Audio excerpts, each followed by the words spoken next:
listening test. This test has 3 parts. In each part, you'll hear a number of different extracts. At the start of each extract, you'll hear this sound. You'll have time to read the questions before you hear each extract, and you'll hear each extract once only. Complete your answers as you listen. At the end of the test, you'll have 2 minutes to check your answers. Part A. In this part of the test, you'll hear 2 different extracts. In each extract, a health professional is talking to a patient. For questions 1 to 24, complete the notes with information you hear. Now look at the notes for extract 1. You hear a patient called John Smith with chest pain talking to his doctor.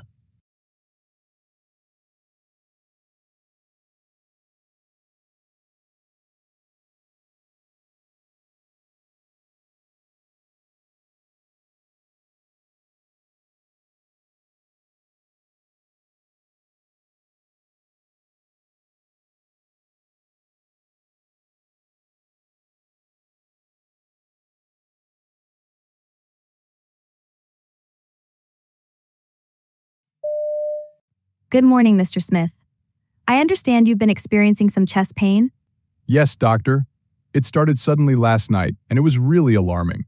The pain was sharp, almost like a knife stabbing right into my chest. It wasn't just the pain that scared me, it felt like it was radiating out, down my left arm, and even up to my jaw. I remember hearing that chest pain spreading like that could be a sign of something serious like a heart attack, so I panicked. I took some aspirin right away, hoping it would ease the pain, but it didn't seem to have much effect. That must have been very frightening for you. Aside from the chest pain, did you notice any other symptoms that might be related? Yes, actually I did. I started feeling really nauseous shortly after the pain began, and I was sweating a lot, almost like I was drenched in sweat. It wasn't just a little bit of discomfort, I felt like something was really wrong. The pain persisted through the night and didn't get any better by morning. In fact, it intensified, which is when I decided to call an ambulance. I've never experienced anything like this before, and while I don't have any known respiratory issues, my father did have a heart attack when he was relatively young. That history has always been in the back of my mind, so naturally, I was extremely worried.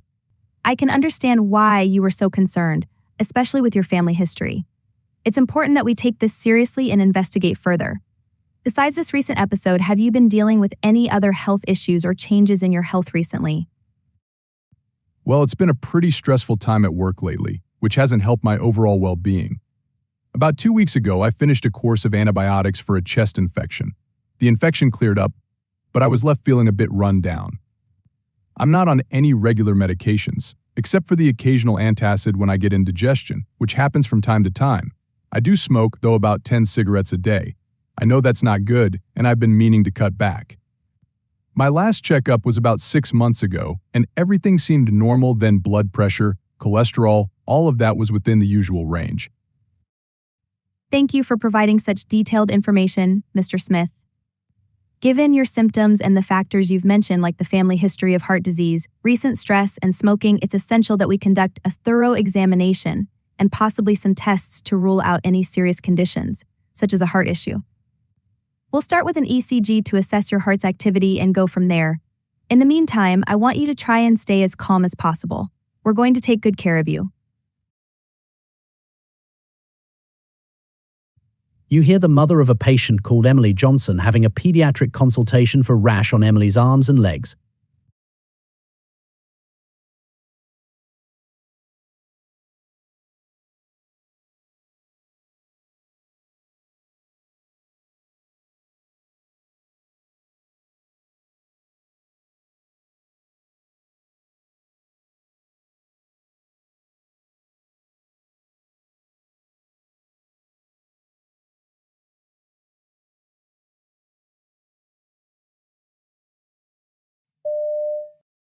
Good morning, Mrs. Johnson. I understand you're here today because you're concerned about Emily. Can you walk me through what's been happening? Yes, doctor. It all started about 2 days ago. I was helping Emily get ready for bed when I noticed a rash developing on her arms and legs.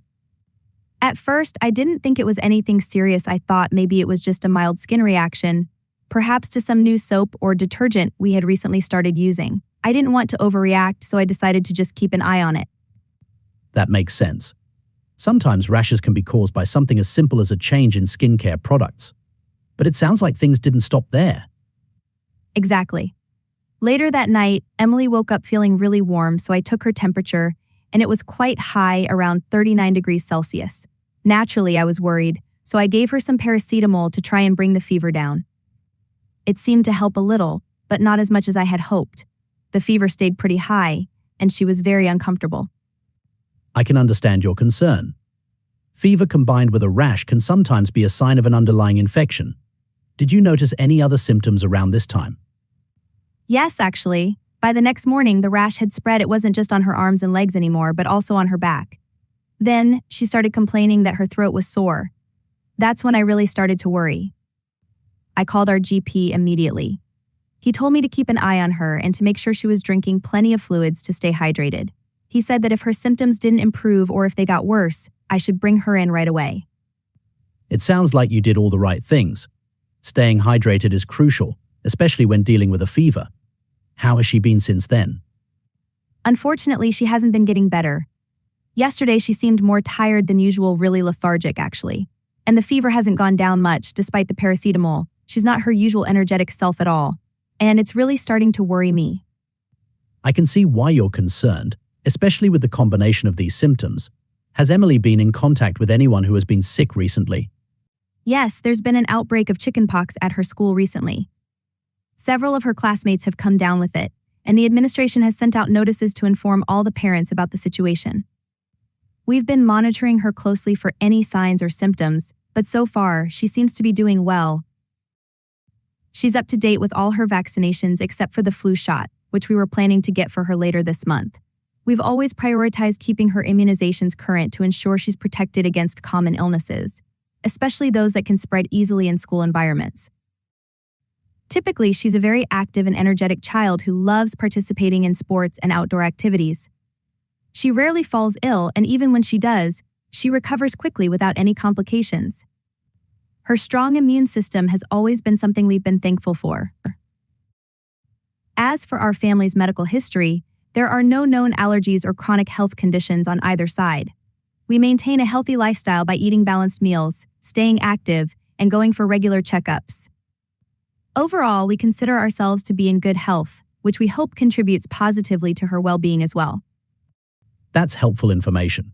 It's good to know that she's generally healthy and up to date with her vaccinations.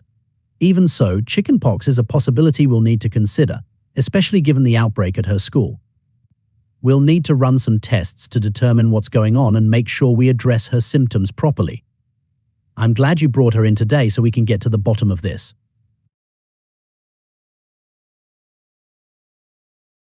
That is the end of Part A. Now look at Part B.